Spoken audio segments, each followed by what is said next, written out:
El 24 de junio del 2024 se publicó la nueva Ley de Contrataciones Públicas. En los últimos años se ha puesto bastante énfasis en los programas presupuestales, en el presupuesto por resultados. La nueva norma, la Ley General de Contratación Pública, ha recogido la gestión de riesgos. Hay que circunscribirlo al tema de riesgos en la contratación pública, porque toda actividad económica está plagada de riesgos.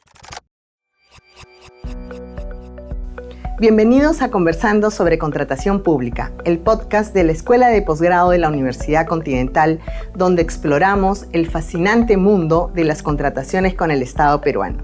Soy Magali Rojas y en cada episodio analizaremos diferentes modalidades normativas y aspectos clave de este importante campo. Este no es un podcast tradicional. Yo compartiré mis reflexiones, opiniones y casos interesantes, pero siempre estaremos abiertos a nuevas ideas y perspectivas. Exploremos juntos el mundo de la contratación pública. Únete a la conversación. Bienvenidos a un nuevo episodio de Conversando sobre Contratación Pública. Hoy nos acompaña Amalia Moreno, abogada experta en adaptación de las mejores prácticas internacionales a la gestión de proyectos. Cuenta con 20 años diseñando estrategias de gestión y procesos de contratación de alto impacto. Ha sido directora de la Autoridad para la Reconstrucción con Cambios, secretaria ejecutiva del proyecto especial Juegos Panamericanos y Parapanamericanos Lima 2019, consultora responsable de las políticas de compras públicas del Ministerio de Economía y Finanzas y miembro del directorio de OCE. En su rol de funcionaria pública ha sido condecorada con la Orden al Mérito por Servicios Distinguidos a la Nación con el grado de Gran Oficial. Actualmente es gerente general en Integridad e Innovación SAC y lidera la implementación de mejores prácticas internacionales en gestión pública y privada. Amalia, es un placer tenerte hoy aquí para conversar sobre el impacto de las oficinas de gestión de proyectos en los proyectos de infraestructura pública y de los cambios que esta nueva ley 32069, que es la Ley General de Contrataciones Públicas, nos está trayendo a partir seguramente de muy poco, en el momento en que se ponga en vigencia este nuevo marco legal, y queríamos conversar un poco de estas novedades. Yo sé que tú estás desarrollando muchísimo trabajo, muchísima especialización en esto, empezando en primer lugar por dos enfoques que me han llamado la atención, que de alguna manera podrían ser repetitivos o referenciales al Sistema Nacional de Presupuesto Público, pero que creo que marcan un antes y un después, que es lo que un poco conversábamos antes. Gestión por resultados y gestión de riesgos en contratación pública. ¿Qué representa estos dos enfoques en la nueva ley y en esta nueva mirada que se le da a la contratación pública? Muchas gracias a la Universidad Continental y a ti, Magali, por esta invitación. La verdad que estoy con mucha expectativa por esta, no entrevista, sino esta conversación de experiencias similares. Yo también he seguido tu carrera y me gusta mucho lo que estás logrando y ojalá que con esto que podamos interactuar, podamos dejar también mucha inquietud en quienes nos están escuchando, a los alumnos, a los participantes, para que sigan investigando y para que apuesten justamente por estas buenas prácticas que vamos a tratar hoy. Fíjate que a propósito de los enfoques que tú mencionas, recordábamos también previamente que la 26850 nació, sin decirlo, pero nació con un enfoque, la Ley de Contrataciones del Estado, la 26850 en el año 2000, que en realidad se aprobó en 1998, nació con un enfoque de control. Sin querer, pero en ese momento probablemente era lo que el país quería o lo que el país quería, no sé si evitar, ¿no? Que la corrupción se masifique y tener un mejor control de las compras públicas. Entonces, en su momento, por eso, el ejemplo del valor referencial. El Perú en ese momento era el único país que ponía al valor referencial como obligatorio, como un tope. Eso no suele suceder. ¿Y eso qué te refleja? Un enfoque de control. Ahí se evita que el mercado se active de manera natural, ¿no? Porque estás poniendo un parámetro en el que todo el mundo se acomoda y finalmente termina de repente, o podría terminar siendo un parámetro distorsionador del mercado. Así es, pero sobre todo porque muchas veces los propios expertos siempre nos hacen una pregunta, ¿no? ¿Quién conoce mejor el mercado? ¿El Estado peruano o el propio mercado, el mercado privado? ¿No? Y la respuesta es que es el sector privado el que conoce mejor el mercado, porque es el rubro en el que ellos se mueven, es su negocio. Y nosotros queremos saber más que ellos y ponerle un parámetro. Pero además de haberle puesto un parámetro, con herramientas muy, muy básicas como la solicitud de cotizaciones, ¿no? Entonces, que por mucho tiempo, de alguna manera, han sido la herramienta más objetiva que hemos utilizado, según nosotros, para hacer un estudio de mercado, si es que se le puede llamar para así. tratar de acreditar la famosa pluralidad de postores, ¿no? O sea, yo tengo mis 3 postores y esto ya me ayudó a hacer un estudio en un mercado definido, el que sea, y me da un poco una especie de certificación de buena práctica, que en realidad está muy lejos de serlo, ¿no? ¿Por qué este cambio? ¿Cómo consideras que estos enfoques están ayudando a que haya un cambio de 180 grados? Es importante hacer esta reseña histórica porque uno va a ir entendiendo la evolución. Y sin que eso sea una crítica a la 26850, porque si hay una ley que ha hecho bien su trabajo es esa ley. Tú te das cuenta que hasta la APP, hasta las normas de APP, se inspiran, toman temas de la ley de contrataciones. La obra por impuestos en sus inicios era un reflejo de la ley de contrataciones del Estado. Creo que es la norma más aprendida, más revisada. O sea, sí ha habido un posicionamiento tal que ahora todos respiran y toman decisiones a propósito de la ley de contrataciones del Estado. Pero bueno, entonces ahora llegó el momento del cambio porque siempre hemos estado enfrentados a distintas reformas, y una de las críticas que se hacen es justamente los cambios continuos que se hacen a la ley de contrataciones del Estado, y justamente habiendo sido un poco, y en eso hemos compartido experiencia tú y yo, habiendo sido parte de estos cambios normativos a lo largo de la historia de la ley de contrataciones del Estado, puedo decir que esta ley 32069 recién toca las fibras de una reforma.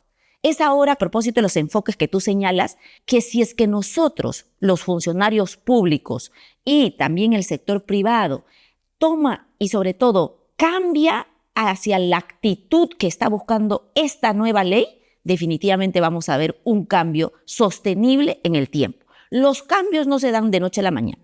Un ejemplo, justo también tú lo has comentado, es la interacción con el mercado.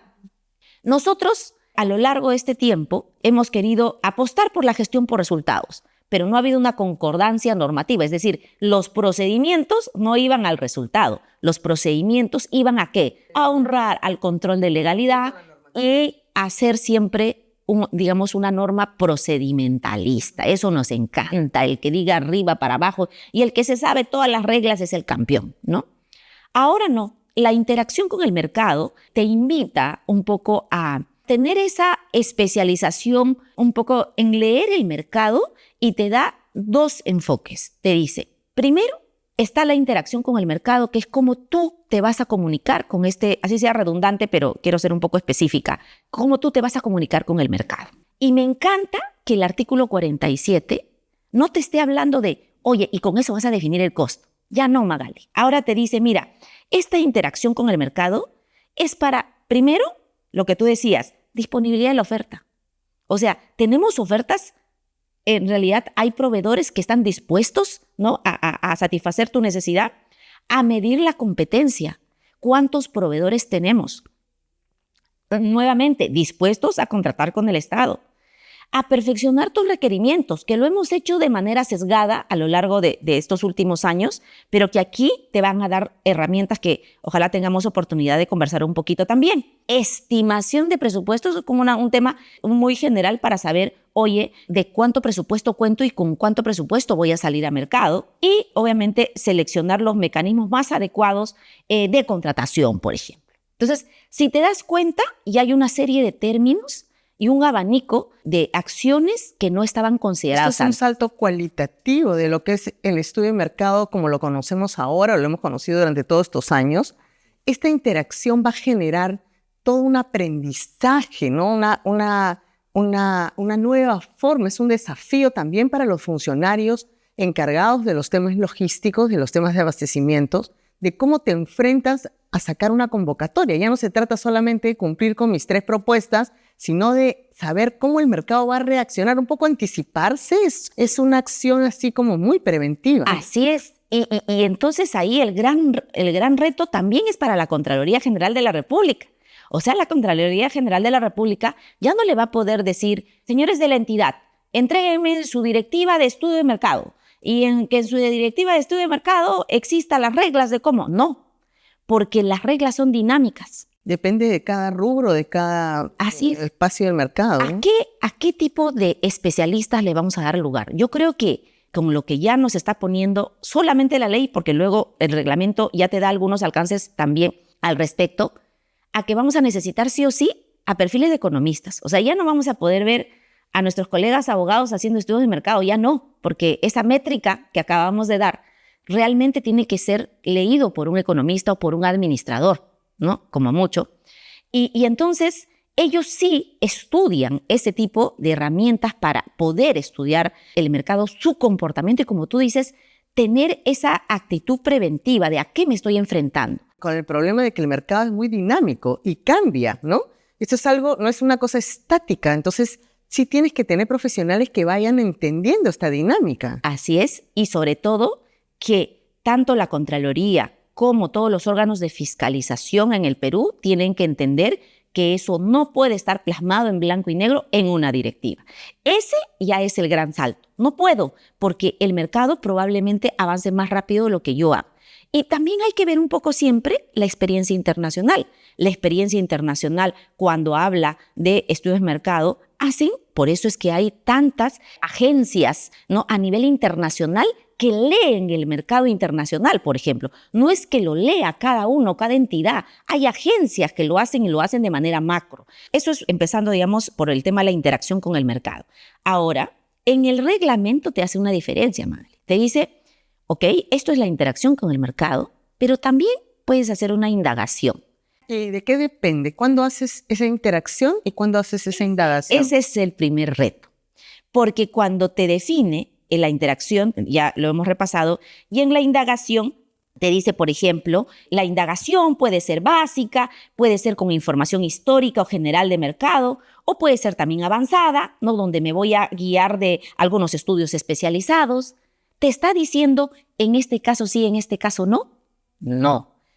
Probablemente algo de eso se dé en las guías, no directivas, señores de órganos de fiscalización de nuestro país, por favor. No van a haber directivas, van a haber guías, como tiene que ser. Lineamientos generales. Lineamientos generales. Pero esta toma de la decisión más que decisión, ¿no? Porque antes nosotros hablábamos, y me acuerdo mucho cuando discutíamos ahí en el Consejo Directivo del OCE, de la decisión de compra.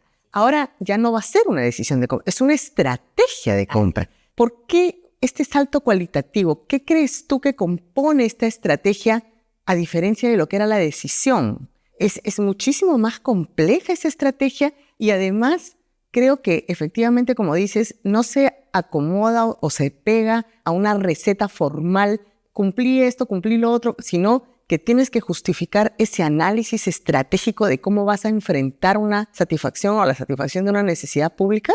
Mira, yo creo, Magali, definitivamente que como justo tú lo has plasmado, en este momento los que nos están escuchando deben decir, ¡ay, qué complejo! No, ni hablar. Sí, por supuesto. Eso no se va a dar en el Perú. Ese cambio es muy, muy difícil.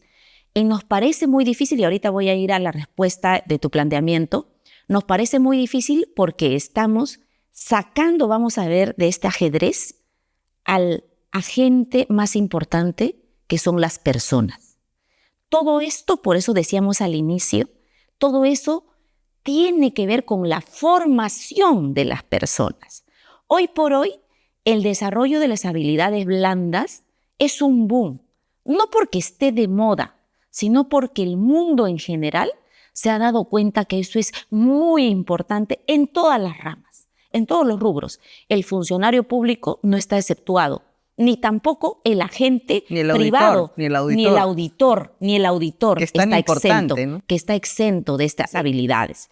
Entonces, ¿qué se tiene que hacer? Se tiene que preparar a este cambio. Cuando tú estás abocado, y te lo digo un poquito ya por la experiencia que he podido tener a propósito de estos convenios de gobierno en los que he participado, cómo nuestra gente, nuestros funcionarios clásicos, incluyéndome, ¿no?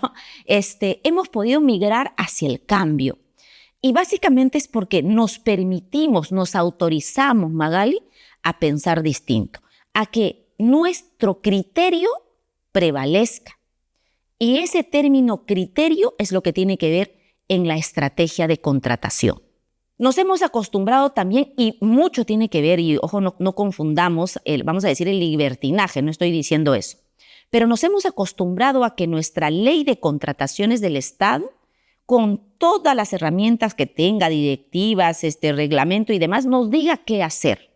Y yo siempre digo, en el fondo y a lo largo de los años, hemos ido castrando el pensamiento, la creatividad, la innovación, Magali. Y de lo que vamos a hablar en unos minutos, porque creo que es un eje principal en esta ley, ¿no? Así es. O sea, yo creo que cada funcionario tiene que decir, cuando entra en vigencia esta norma, yo ya no puedo ser el mismo, ya no puedo seguir pensando de la misma manera que pensé ayer. Hasta ayer tenía otra norma.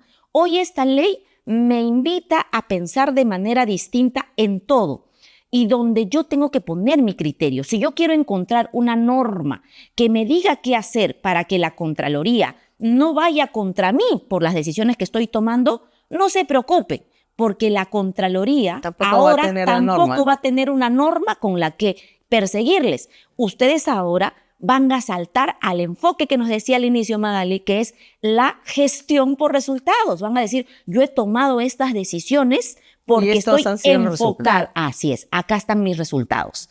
Algo que también siempre se ha comentado es que el control, para que no tengan el mismo problema en la Contraloría, debería, yo sé que pasa por cambiar una ley orgánica, pero por favor, migremos a un control por resultados.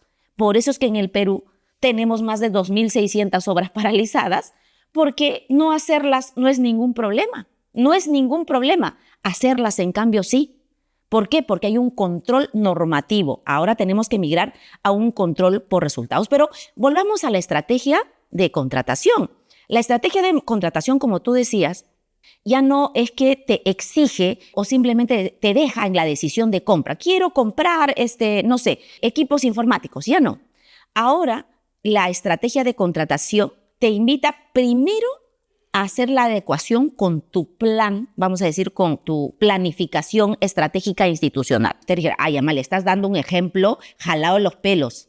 No, señores, no nos olvidemos la realidad. Que ministerios regalaban computadoras, tablets a instituciones que no tenían internet. Entonces, ese tipo de cosas no nos debería de suceder si nosotros empezamos con una estrategia de contratación, porque empezamos desde a darle valor a la planificación, a decir, ¿para qué estoy yo en esta vida? Eso es así como en lo personal, nosotros nos preguntamos cuál es mi cometido, digamos, en esta vida. Lo mismo va a ser el funcionario público. O sea, en mi institución, ¿qué persigue? ¿Qué quiere hacer? ¿Quiere cerrar las brechas educativas? Ok, entonces tengo que ver ¿cuáles son los primeros pasos? Para eso tengo una planificación estratégica y yo tengo que priorizar de acuerdo a esa planificación estratégica. En la estrategia de contratación, además, también esta parte de esa estrategia de contratación es la interacción con el mercado.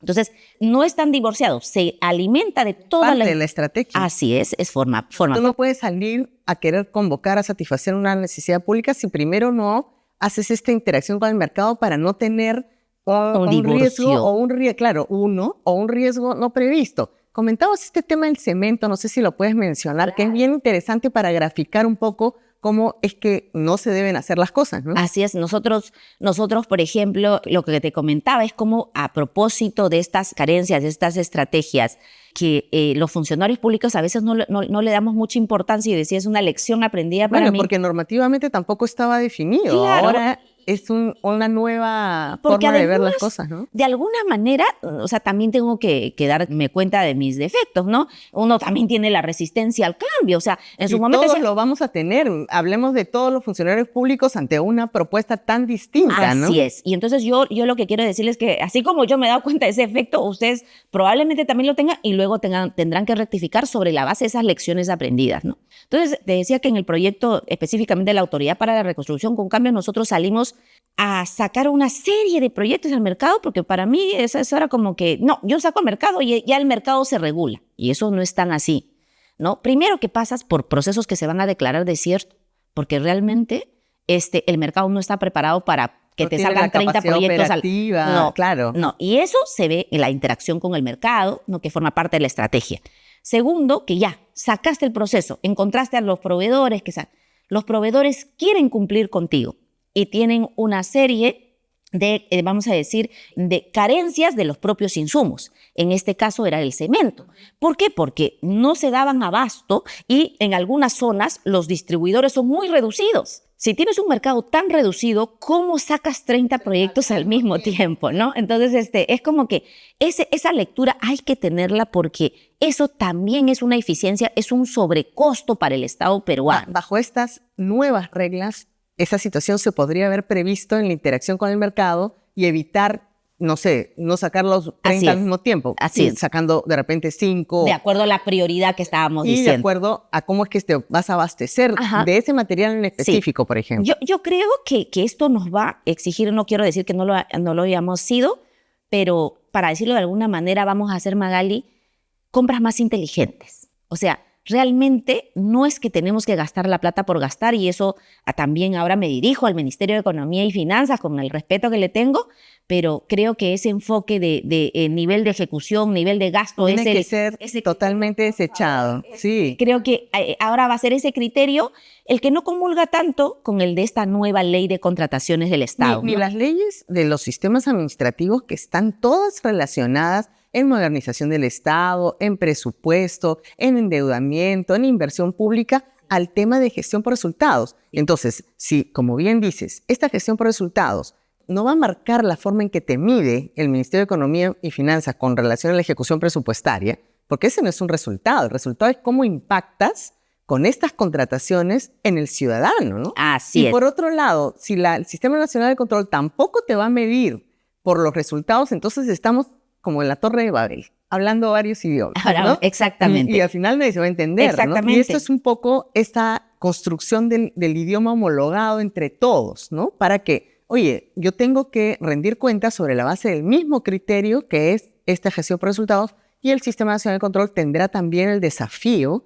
de modificar este chip que tienen de irse contra la legalidad o el control de legalidad y estar más acorde a este nuevo principio. A este nuevo enfoque. La interacción con el mercado ya en el reglamento también tiene como una segunda definición, porque también hace mención a la indagación. Y eso es otro concepto que nosotros, con el que sí hemos estado familiarizados, pero que le ha dado un contenido distinto ahora a este nuevo reglamento, ¿ya? Entonces, si queremos hacer una diferencia, Magali, la interacción, como su mismo nombre dice, es cuando nosotros recurrimos al mercado, cuando vamos a preguntar, y lo podemos hacer a través de roadshow, lo podemos hacer a través de estudios especializados. Por ejemplo, las universidades pueden encargarse de sacar data y el Estado consumir esa data, puede contratar, ¿me entiendes? Y que esa data sirva para todos. Eso es la interacción con el mercado. Lo que no podemos es cansar al proveedor de decirle, te mando una cotización para saber cuánto cobras, te mando porque simplemente no te la dan. No, y a veces te la dan,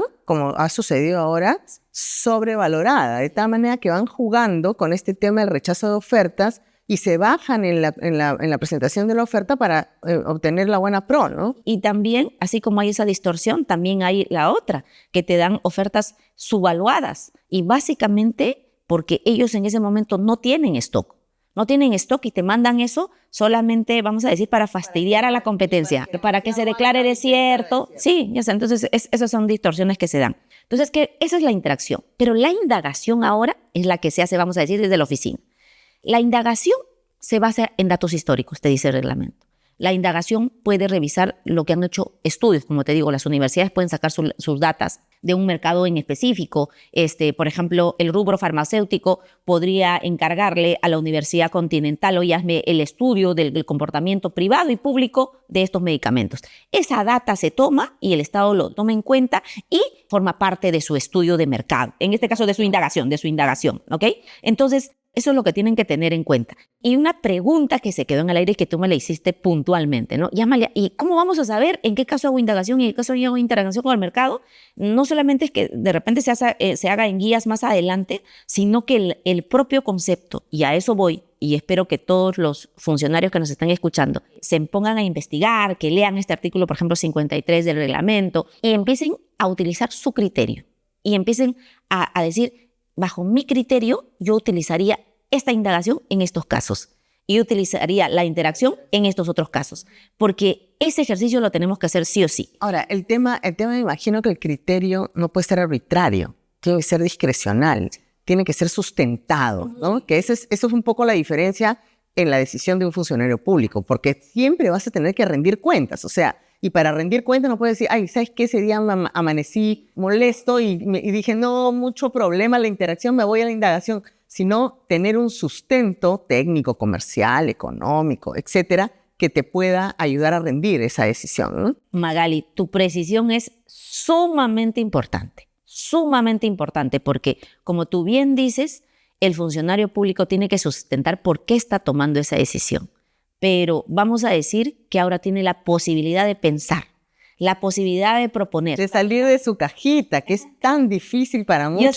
Yo sé que no nos va a gustar mucho, pero que cuando lo hagamos y cuando vean sus resultados, ustedes se van a sentir más servidores públicos que nunca. Yo creo que esa vocación de servicio la hemos disfrutado mucho. O sea, los que somos funcionarios públicos la disfrutamos y vivimos probablemente, por mucho que estamos en el sector privado, seguimos hablando con mucha pasión de lo que pudimos hacer en su momento en el sector público. Corazoncito sigue la tienda, ¿no? Eso es indiscutible. Es esa vocación, claro, ¿no? Entonces creo vocación. Que eso es importante. Y muchas veces, como funcionarios, seguramente también te ha pasado, nos hemos sentido frustrados porque la norma, ¿no? La legalidad te encajonaba y no podías tomar otro tipo de decisiones, ¿no? Esto libera un poco ese formalismo. Ese corset, ¿no? Claro. Ese corset, pero a su vez, o sea, la legalidad sigue, obviamente hay disposiciones que sí o sí se tienen que cumplir, pero ya te da mayor manejo en la toma de tus decisiones y como vuelvo a repetir, nos está permitiendo adecuarnos más a la tendencia del mercado, a la realidad, Magali. Ya no estamos divorciados de la realidad.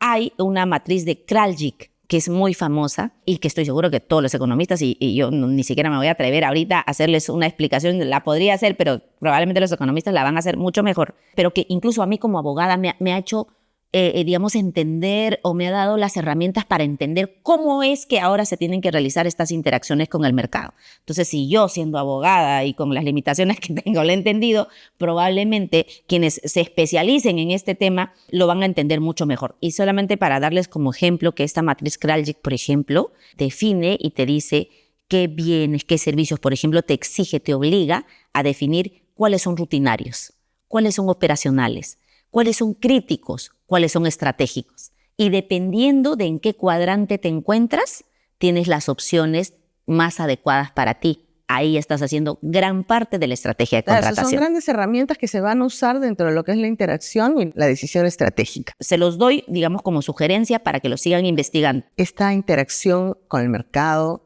podrá ser de repente también una gran oportunidad para que economistas y administradores, como lo decías hace un momento, se vayan especializando en esta rama que por lo menos sí han habido, ¿no? Pero más compradores que gestores, ¿no? Ahora sí se busca una gestión estratégica de la compra pública un poco más integral, ¿no? Viendo muchos más aspectos que no necesariamente los tenemos que asumir los abogados o no sé, los administradores, pero sí de repente los economistas que le van a dar una cuota de una mirada muchísimo más macro al tema, ¿no? Interesante. Y yo creo que es una gran oportunidad, Magali, para la academia, para todas las universidades. Aquí es repensar.